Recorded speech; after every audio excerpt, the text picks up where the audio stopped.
تاب کے درگے تیرگی پیروی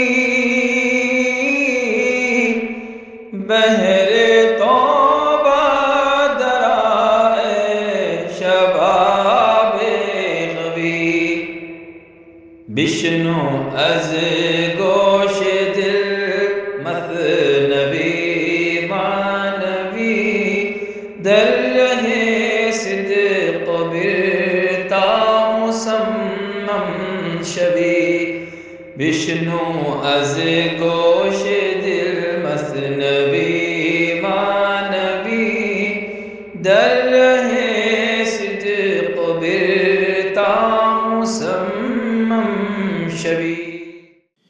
بسم اللہ الرحمن الرحیم، الحمدللہ رب العالمین، والصلاة والسلام علی سیدنا و مولانا محمد سید الانبیاء والمرسلین وعلی آلہ واصحابہ اجمعین، اما بعد۔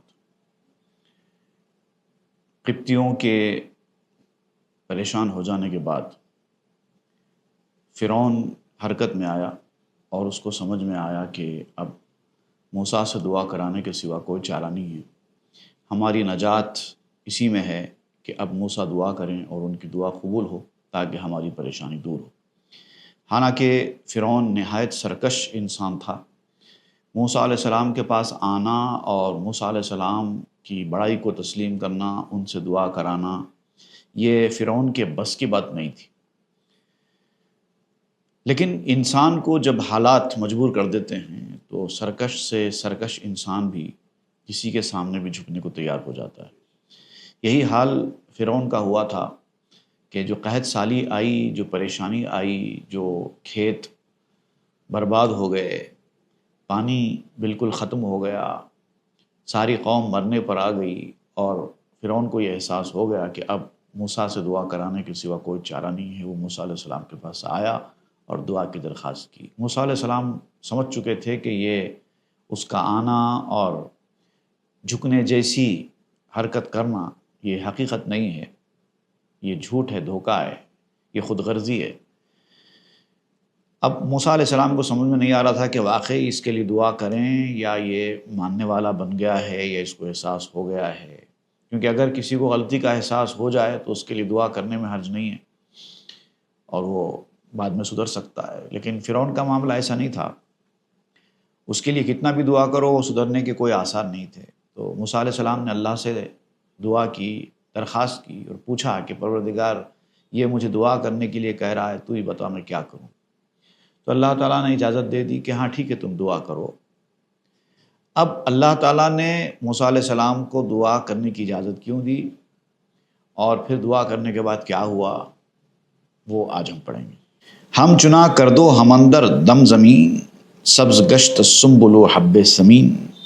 تو اللہ کی اجازت ملنے کے بعد موسیٰ علیہ السلام نے ویسا ہی کیا اور دعا کر دی، اور جیسے ہی موسیٰ علیہ السلام نے دعا کی تو زمین کی حالت بدل گئی، سارے کھیت پھر سے ہرے بھرے ہو گئے، پانی صاف ہو گیا، ہر طرف پرانی صورتحال آ گئی واپس، سارے لوگ خوش ہو گئے۔ اندر افتادند در لوت آنفر، قحط دیدہ مردہ از جوع البقر۔ اب غذاؤں کی بہتات ہو گئی، ہر طرف اچھا اچھا کھانے کو ملنے لگا۔ تو اب جیسے ہی حالات بدلے اور ہر چیز ان کے حساب سے صحیح ہو گئی تو اب وہ کھانے پینے میں مشغول ہو گئے۔ جیسے بہت بھوک کا شکار ہو جانے کے بعد آدمی جب بھوک سے مرتا ہے اس کے بعد اس کو اچھی اچھی غذا کھانے کو مل جاتی ہے تو کیسے ٹوٹ پڑتا ہے کھانے کے اوپر، وہ حال ان لوگوں کا ہو گیا تھا۔ جوع البقر کہتے ہیں کہ بہت زیادہ بھوک ہو جانا اور مرنے کے قریب ہو جانا، یہ صورتحال ہونا، اور اس کے بعد ایسے میں اس کو اچھا کھانے کو مل جانا۔ تو جس طرح سے آدمی کھانے کے اوپر ٹوٹ پڑتا ہے وہ حال ان قبطیوں کا ہو گیا تھا۔ چند روزے سیر خوردند ازتا، دمی و آدمی و چار پا۔ اب اللہ تعالیٰ کا فضل ہوا، کھانے کو ان کو اچھا ملا، چند روز تک انہوں نے پیٹ بھر کر کھانا کھایا، اب مست ہو گئے کھانے پینے میں۔ سارے پرندوں نے، چوپایوں نے، آدمیوں نے، سب، کیونکہ اب بہتات ہو گئی تھی کھانے کی، کوئی کمی نہیں تھی، اچھے سے اچھا کھانے کو مل رہا تھا۔ خود بھی انہوں نے کھایا، جانوروں کو بھی کھلایا، سیر ہو کر کھایا۔ چوں شکم پرگشت بر نعمت زدند، وہاں ضرورت رفت پس تاغی شدند۔ اور جب ان کے پیٹ بھر گئے، نعمتیں میسر آ گئیں، اور ان کی جو ضرورت تھی، پریشانی دور ہونے کے بعد جو ضرورت پوری ہو گئی تھی موسیٰ علیہ السلام کی دعا کے بعد، تو اب وہ ختم ہو گئی تھی پریشانی۔ اب کچھ وقت ایسے ہی گزرتا رہا، کھانے پینے میں مشغول رہے، اس کے بعد پھر سرکش ہو گئے۔ دیکھیے، جو لوگ کسی غرض سے کسی کے پاس رجوع ہوتے ہیں، کسی پریشانی سے کسی کے پاس رجوع ہوتے ہیں، آج بھی ہم دیکھتے ہیں دنیا میں، جب انسان مجبور ہو جاتا ہے تو کسی کے پاس جاتا ہے، رجوع کرتا ہے، اپنے پریشانیاں سناتا ہے، اور ایسی عاجزی انکساری کرتا ہے جیسے وہ اس کا بڑا عقیدت مند ہو۔ لیکن جیسے ہی اس کی ضرورت پوری ہو جاتی ہے، حالات بدل جاتے ہیں، خوشحالی آ جاتی ہے، وہ الٹے پاؤں اپنی منزل کی طرف چلا جاتا ہے۔ ایسا ہو جاتا ہے جیسے کہ کچھ ہوا ہی نہیں تھا، غرض نکل گئی، کام بن گیا، اب کیا ضرورت ہے کسی کے پاس جانے، کسی کو بڑا ماننے کی۔ یہ جو لوگ ہوتے ہیں، یہ اسی فرعون ٹائپ کے لوگ ہوتے ہیں۔ فرعون کا بھی معاملہ ایسے ہی تھا، اور فرعون والوں کا بھی معاملہ ایسے ہی تھا۔ نفس فرعونی استہاں سیرش مکن، تا نیارت یاد زاں کفر کہن۔ اب یہاں پر فرعون کا ذکر کرتے ہوئے مولانا روم کہتے ہیں کہ اے انسان، تیرا نفس بھی فرعون کی طرح ہی ہے، تیرا نفس بھی فرعون کی طرح ہی ہے۔ جب بھوکا رہے گا، پریشان حال رہے گا، تو اللہ کے راستے پر آئے گا، توبہ کرے گا، اور یہ ارادہ کرے گا کہ میں آئندہ سے اچھے راستے پر چلوں گا، برائی کے قریب نہیں پھٹکوں گا۔ جب بیماری آ جاتی ہے، جب آدمی موت سے قریب ہو جاتا ہے یا موت سے نا امید ہو جاتا ہے، زندگی سے نا امید ہو جاتا ہے، تو اس وقت توبہ کرتا ہے اور یہ وعدے کرتا ہے کہ میں اب آئندہ غلط راستے پہ نہیں جاؤں گا، اچھے کام کروں گا، یہ کروں گا، وہ کروں گا۔ لیکن جیسے ہی اللہ تعالیٰ اس کو پھر سے صحت یاب کر دیتے ہیں، پھر اس کو طاقت و توانائی دے دیتے ہیں، پہلے سے اچھی صحت اس کی ہو جاتی ہے، وہ پھر سرکش ہو جاتا ہے۔ حالانکہ اللہ تعالیٰ اس کو نعمتیں دیتا ہے، پریشانیوں سے نجات دیتا ہے، تاکہ وہ اب آئندہ زندگی اچھی گزارے، لیکن وہ پھر واپس کفر کے راستے پر آ جاتا ہے۔ کفر اصل میں کہتے ہیں ناشکری کو۔ بے تفے آتش نہ گردد نفس خوب، تا نشد آہن چو اخگر ہی مکوب۔ یاد رکھو، نفس کو اگر تم اس کی چالاکی یا اس کی باتوں میں آ کر اس کو اچھا کھلائے، اس کی خواہشیں پوری کرے، نفس جیسا بولا ویسا سنتے رہے اور یہ سمجھتے رہے کہ میں نفس کی بات سنوں گا تو نفس میری بات سنے گا۔ جیسے بعض تربیت دینے والے والدین ہوتے ہیں، بچوں کو ایسا باور کراتے ہیں کہ تو میری بات سن، میں تیری بات سنوں گا، اگر تو میری بات نہیں سنے گا تو میں بھی تیری بات نہیں سنوں گا۔ یہ بچوں کو تربیت دینے کا طریقہ ہوتا ہے، لیکن نفس کے معاملے میں ایسا نہیں ہے۔ آپ ایسی امید نہیں رکھ سکتے نفس کہ میں نفس کی بات سنوں گا تو نفس میری بات سنے گا، نہیں۔ آپ کہتے ہیں کہ جتنا آپ نفس کی بات سنتے جائیں گے، نفس اتنا زیادہ سرکش ہوتا چلا جائے گا۔ تو نفس کو اپنے قابو میں لانے کے لیے نفس کی خواہشوں کو توڑنا ہوگا، نفس کو مجاہدے کی گرمی میں، مجاہدے کی آگ میں تپانا ہوگا، اور جب تک اس کو آگ میں نہیں تپائیں گے تب تک یہ بھلا نہیں بننے والا۔ لوہا جیسے آگ میں ڈالنے کے بعد ہی اس قابل بنتا ہے کہ اس کو جیسا چاہے آکار دیا جائے، جیسا چاہے شیپ دیا جائے۔ اگر آپ نے لوہے کو گرم ہی نہیں کیا اور بیٹھ کر کوٹ رہے ہیں تو کچھ ہونے والا نہیں ہے۔ جو لوگ لوہے سے مختلف ساز و سامان بناتے ہیں، اب تو خیر ٹیکنالوجی الگ ہو گئی ہے، پہلے کے دور میں کیا تھا کہ آگ میں پہلے لوہے کو ڈالتے تھے۔ جیسے آگ لوہے سے تلوار بنانی ہے، تلوار کی ڈھال تو بڑی باریک ہوتی ہے، لوہا تو بڑا موٹا ہوتا ہے، لیکن اس کو آگ میں ڈالتے ہیں اور اتنی دیر تک اس کو آگ میں رکھتے ہیں کہ وہ لال ہو جاتا ہے۔ اس کے بعد پھر ہتھوڑے سے اس کو مار کے جیسا بنانا ہوتا ہے ویسا بناتے ہیں، اور پھر وہ بن جاتا ہے۔ لیکن اگر آپ نے لوہے کو آگ میں نہیں ڈالا اور بیٹھ کر مارتے رہے تو مارتے ہی رہو، کچھ ہونے والا نہیں ہے۔ آگ میں ڈالنا ہوگا۔ نفس کا معاملہ ایسے ہی ہے، نفس کو آگ میں ڈالنا ہوگا، تب جا کے نفس آپ کے قابو میں آئے گا۔ بے مجات نیست تن جنبش کنا، آہن سردست می کو بھی بداں۔ بھوک کے بغیر جسم حرکت کرنے والا نہیں ہے۔ جب تک آپ کو بھوک لگے گی نہیں، بھوک آپ برداشت کریں گے نہیں، نفس آپ کے قابو میں آئے گا نہیں۔ جیسے ہی بھوک لگی آپ نے اس کو کھانا دے دیا، جیسے ہی پیاس لگی آپ نے اس کو پانی دے دیا، اور جو خواہش کرتا جا رہا ہے وہ آپ اس کو دیتے جا رہے ہیں۔ ایک دن آپ کے نفس نے برگر کی خواہش کی، آپ نے فوری برگر لا کے اس کو پیش کر دیا۔ ایک دن آپ کے نفس نے نوڈلز کی خواہش کی، فوری نوڈلز لا کے آپ نے اس کو پیش کر دیا۔ ایک دن آپ کے نفس نے ٹی وی کی خواہش کی، گھر میں بڑا ٹی وی لا کے لگا دیا۔ جو جو نفس کی خواہش ہوتی جا رہی ہے آپ اس کی پوری کرتے جا رہے ہیں۔ تو ایسا اگر کریں گے تو اس کا مطلب یہ ہے کہ آپ نے آپ کے لوہے کو گرم کرنا مناسب ہی نہیں سمجھا، آگ میں ڈالنا مناسب ہی نہیں سمجھا، اس کو ٹھنڈا کر کے رکھے ہوئے ہیں، اور اس کے بعد چاہتے ہیں کہ میں اس سے تلوار بناؤں، میں اس سے یہ بناؤں، میں اس سے وہ بناؤں۔ کہاں سے بنے گا؟ محنت کرتے جائیں گے کچھ ہوگا نہیں، کوٹتے رہو بنے گا کچھ بھی نہیں، کیونکہ آگ میں ہی نہیں ڈالا گیا ہے۔ تو آگ کی تپش جب وہ لال ہو جاتا ہے غصے سے، اس کی خواہش پوری نہیں کر رہے ہیں، تو اس کے بعد وہ آپ کا مطیع فرمانبردار بنتا ہے۔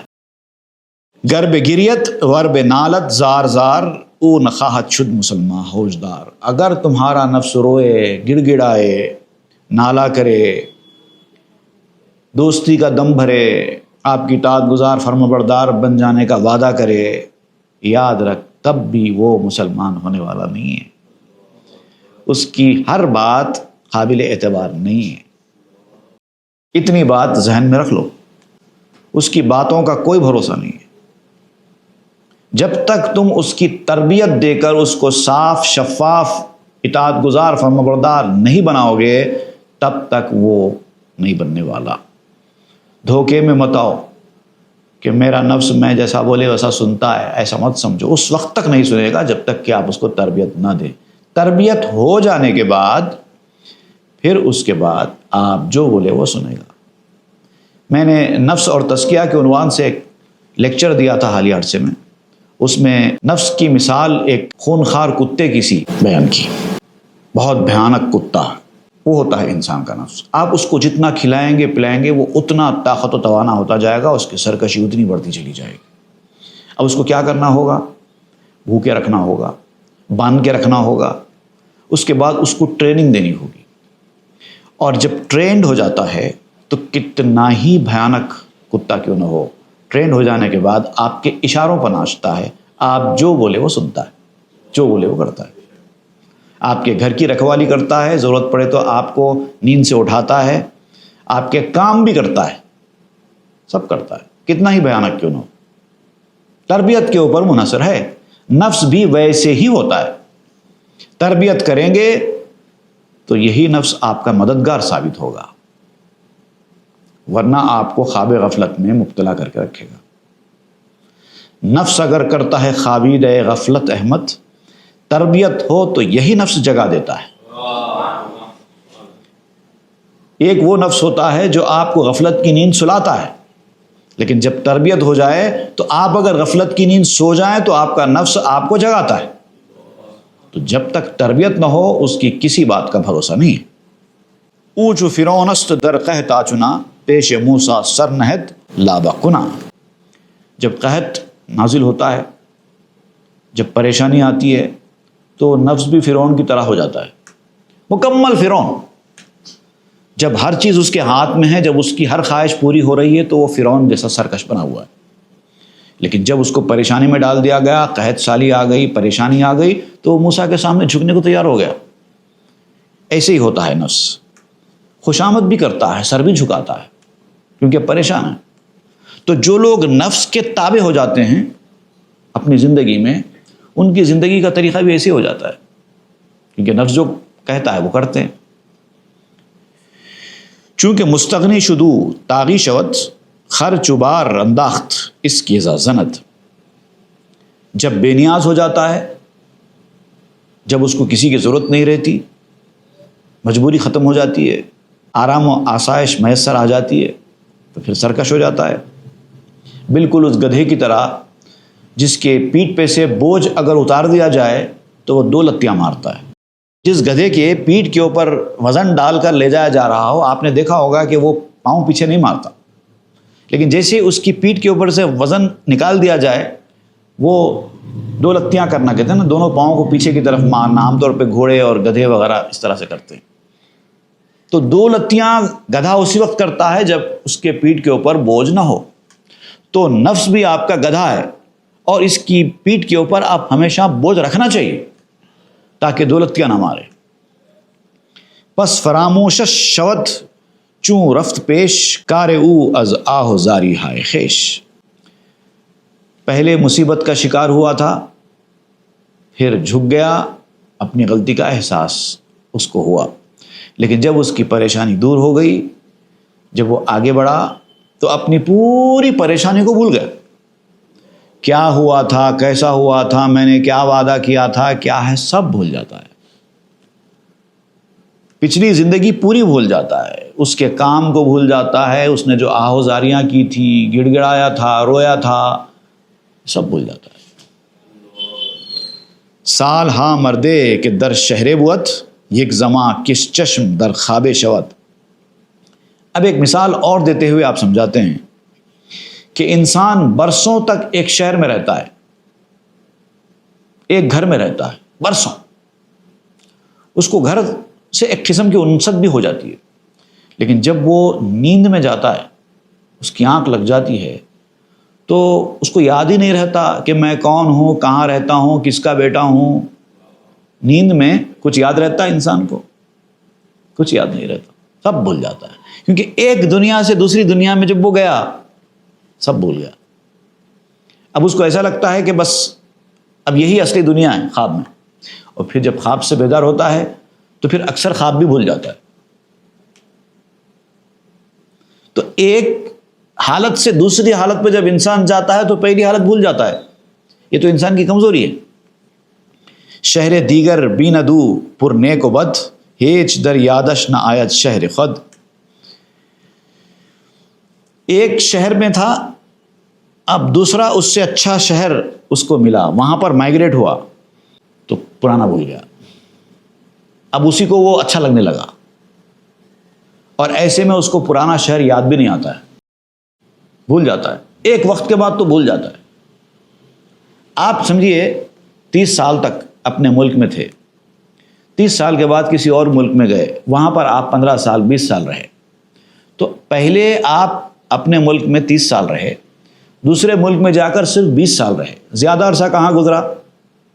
اپنے ملک میں گزرا، لیکن آپ وہاں 20 سال کے بعد آپ کو احساس ہوگا کہ آپ کو کچھ بھی یاد نہیں رہے گا بھی تو پتہ نہیں کیسی گلیاں تھیں، کیسے شہر تھے، کچھ عجیب عجیب، اور جب آپ واپس لوٹ کر اپنے وطن کو آتے ہیں تو ہر چیز ایک نئی نئی قسم کی دکھائی دیتی ہے، یہ کیسی دنیا میں آ گئے، ایسے ہی تھا میں جاتے وقت، کچھ بھی یاد نہیں رہتا۔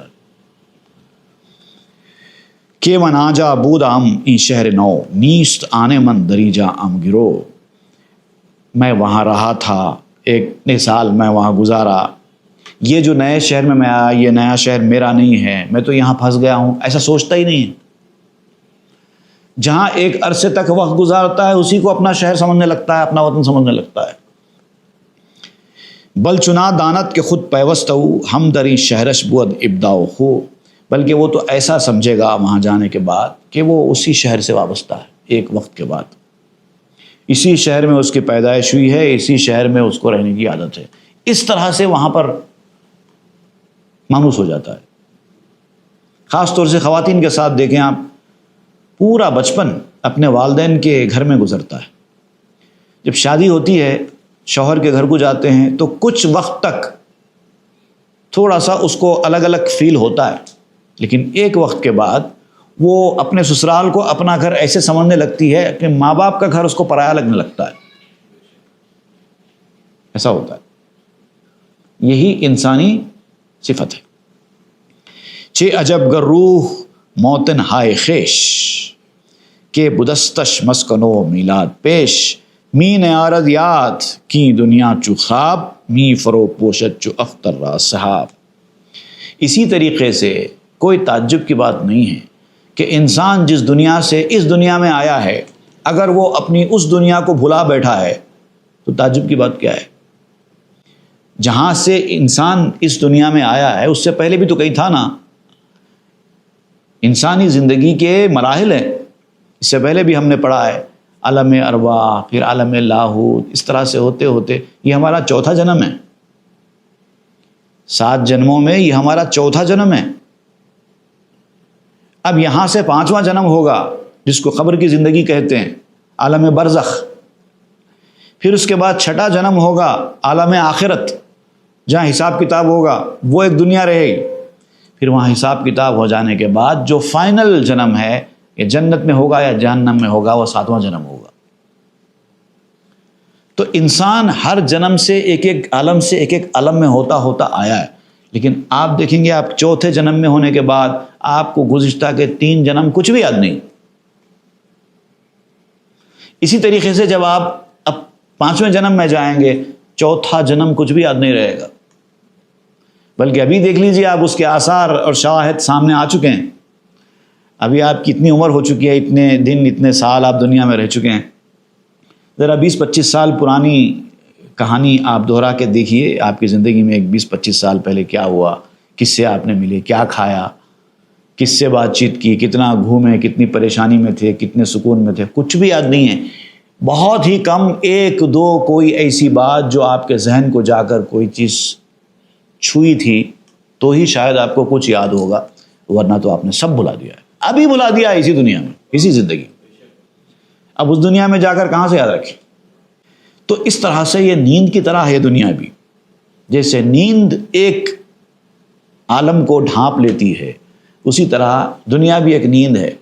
اس وقت آپ بھی خواب میں ہیں، خواب دیکھ رہے ہیں، یہ دنیا خواب ہے، آپ خواب دیکھ رہے ہیں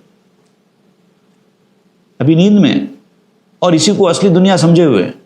لیکن جب نیند سے اٹھیں گے، جب آنکھ بند ہوگی تو آنکھ کھلے گی اور پتہ چلے گا کہ اصلی دنیا تو یہ ہے، لیکن پھر وہاں جانے کے بعد بھی پتہ چلے گا کہ یہ بھی اصلی دنیا نہیں ہے، یہ بھی عارضی دنیا ہے۔ پھر ایک عالم آخرت آنے والا ہے، پھر عالم آخرت تو پورا حساب کتاب میں ہی گزر جائے گا، کتنے ہزار سال کی زندگی ہوگی وہ پتہ نہیں، وہ سب حساب کتاب میں گزر جائے گی۔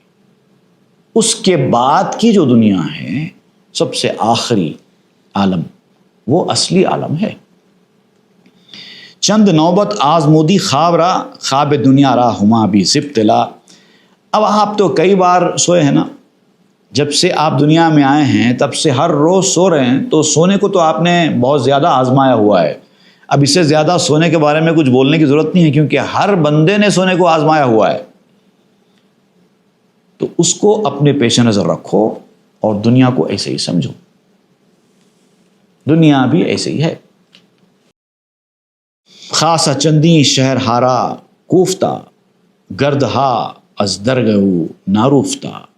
اور خاص طور سے اس وقت جب کہ انسان نے بہت سے شہروں کو رونتے رونتے رونتے رونتے وہ یہاں تک آیا ہے۔ اب یہ تو عالموں کی جو تفصیل ہے، اس سے پہلے ہم تفصیل سے پڑھ چکے ہیں۔ خود انسان کی جو نشوونما ہوئی ہے اس دنیا میں، وہ بھی 4 مرحلوں سے ہوتے ہوئے آئی ہے۔ پہلا مرحلہ تو تھا جمادات والا مرحلہ، جس کے اندر کوئی جان نہیں تھی، بے جان، ان آرگینک اسٹیٹ۔ پہلے آپ ان آرگینک اسٹیٹ میں تھے، وہاں سے جمادات سے نباتات میں آپ کی منتقلی ہوئی، مائگریشن ہوا۔ نباتات کہتے ہیں ویجیٹیبل اسٹیٹ، جس میں جان تو ہے، جان تو آ گئی ہے، کیونکہ لیونگ تھنگ ہے نا، ویجیٹیبل بھی، جان تو آ گئی ہے، لیکن وہ خود سے حرکت نہیں کر سکتے، بول نہیں سکتے، آواز نہیں نکال سکتے، کچھ نہیں کر سکتے۔ جان ہے لیکن کچھ کر نہیں سکتے، اپنی مجبوری ہے۔ جیسا حرکت ہوتی جائے گی ہوتے رہنا۔ جیسے انسان پہلے خون تھا، اس کے اندر کوئی جان نہیں تھی، ان آرگینک اسٹیٹ میں تھا، لیکن خون سے ایک ایسی چیز بنی جس کے اندر حرکت تو آئی، جان تو آئی، لیکن وہ کچھ کر نہیں سکتا تھا، بالکل ویجیٹیبلز کی طرح۔ تو وہ ویجیٹیبل اسٹیٹ ہے۔ اس کے بعد پھر اور اس کی ترقی ہوئی، تو انسان کو کھانے پینے کی، رونے کی، حرکت کرنے کی صلاحیت آئی۔ اب جب وہ ماں کے پیٹ میں تھا جب ویجیٹیبل اسٹیٹ میں تھا تو اس کو کھانا پینا بھی پتہ نہیں تھا. پتہ تھا ایک چیز ہوتی ہے، بھوک لگتی ہے، کھانا کھانا چاہیے، یہ سب پتہ تھا؟ کچھ نہیں، بس چل رہا تھا سب. لیکن جیسے دنیا میں وہ آیا، اب اس کو کھانے کی تلاش شروع ہوئی، بھوک محسوس ہونے لگی، کھانے کی طرف منہ بڑھنے لگا، دودھ کی طرف منہ بڑھنے لگا. لیکن ابھی بھی یہ کون سا اسٹیٹ ہے؟ اینیمل اسٹیٹ ہے، بالکل جانوروں کی طرح. جانور جیسے روتے ہیں، چیختے چلاتے ہیں، غصہ کرتے ہیں، بھوک پیاس محسوس ہوتی ہے، ضرورتیں محسوس ہوتی ہیں، یہ جانوروں کی طرح ہی ہے. یہ ابھی اینیمل اسٹیٹ ہے. لیکن جب انسان بڑا ہوا، اس کی عقل آ گئی، عقل کام کرنے لگی، تو اب وہ انسانیت کے اسٹیٹ میں آیا، ہیومینٹی میں آیا. یہ 4 اسٹیٹ ہے. تو ایک جمادات، ایک نباتات، ایک حیوانیات، اس کے بعد آیا ہے انسانیت میں آتا ہے. تو یہ سارے مرحلوں سے گزرتے ہوئے انسان نے روحانی طور پر جو انسانیت کے درجے میں آنے کے بعد ترقی کی، کچھ حاصل کیا، یہ سارے مرحلے اس کے ساتھ چلتے رہے. لیکن اس نے روح کو صاف کرنے کی توجہ نہیں کی. اب ان سارے سرگرمیوں کے دوران اس کی روح میلی گدلی ہو گئی، اس کی طاقت کمزور ہو گئی، بیمار ہو گئی، اور اسی بیمار روح کے ساتھ دنیا میں چل پھر رہا ہے. اور اس کو یہ پتہ نہیں ہے کہ جس انسانی اسٹیٹ کے ساتھ ہم دنیا میں رہ رہے ہیں، یہ دنیا کی حد تک ہی ہے. باقی جو ہمارے ساتھ چلنے والی ہے وہ تو روح ہے. اس دنیا سے اس دنیا میں جو جائیں گے تو روح جائے گی، جسم تو وہاں پر، یہ جسم کام میں نہیں آئے گا. اگرچہ کہ اس کو جسم دیا جائے گا، لیکن یہ جسم طاقت و توانا والا جسم وہ وہاں پر کام نہیں کرے گا. وہاں آپ کی روح جیسی ہوگی ویسا جسم ملے گا. تو اصل چیز روح ہے، لیکن اس نے روح کو فراموش کر دیا ہے. اجتہاد گرم نہ کردہ کہ تا دل شود صافی و بیند ماجرا. کیونکہ دنیا میں اس نے روح کی بالدگی کے لیے، روح کو چمکانے کے لیے، روح کی ترقی کے لیے کچھ کوشش کی ہی نہیں تھی. دل کو صاف کرنے کے لیے کوئی مجاہدہ کیا ہی نہیں تھا. اگر مجاہدہ کیا ہوتا، روح اگر ترقی حاصل کرتی، تو جو کچھ بھلا دیا تھا نا سب یاد بھی آ جاتا. وہ جو مرحلے تھے عالم ارواح سے نکل کر اس عالم شہادت تک آنے کے جو مرحلے تھے پورے یاد بھی آتے تھے. اس گندگی کی وجہ سے سب بھلا بیٹھا ہے انسان. سربروں آرد دلش از بحر راز اول و آخر ببینت چشم باز. اور اگر ایسا ہو جاتا، دل اس کا صاف شفاف ہو جاتا اور گزشتہ واقعات کو دیکھنے کے وہ قابل بن جاتا، یاد دہانی ہو جاتی اس کی، تو پھر راز کے سمندر سے اس کا دل ابھرتا.